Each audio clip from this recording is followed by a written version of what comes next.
private yung participation ko. Nagkataon nga, in fact, ayoko nga ma-involve dito sa issue na to, pero nagkataon na ito, lumapit si Sergeant Cotesa, and then he started telling me yung iba-iba, no? Yung mga storya niya, hindi naman direkta kaagad eh. Kung ano ng mga storya ang binabanggit niya, sabi ko, siguro Sergeant Cotesa, mas maganda, ikaw na yung magkwento ikaw na magsalaysay kay Senator Marcoleta. That time kasi, si Senator Marcoleta was still the chairman of the Blue Ribbon Committee.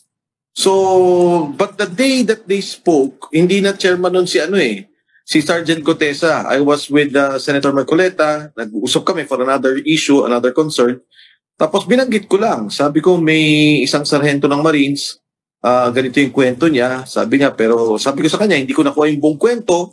Maganda siya na lang magsabi sa'yo. Sabi ni Senator Marcoleta, o sige, kung willing siya at kung tingnan mong okay naman, papakinggan ko siya. And then yun nga, sabi ko, sige, titingnan ko. I went to a restaurant, sabi ko, tatawagan ko, pag nagpunta, sumunod ka sa amin doon. So yun ang nangyari. Nagkwento siya kay Senator Marcoleta, binanggit niya yung mga nangyari. And iba-iba rin, iba-iba yung kwento niya, hindi pa buo eh. Sabi ni Senator Marcoleta, baka pwedeng, ano mo yan, isulat mo para lang mas maganda yung kabuuan ng salaysay. And we did that. Tinulungan ko rin si Sergeant Cotesa kung ano yung mga binabanggit niya. Tapos yun na,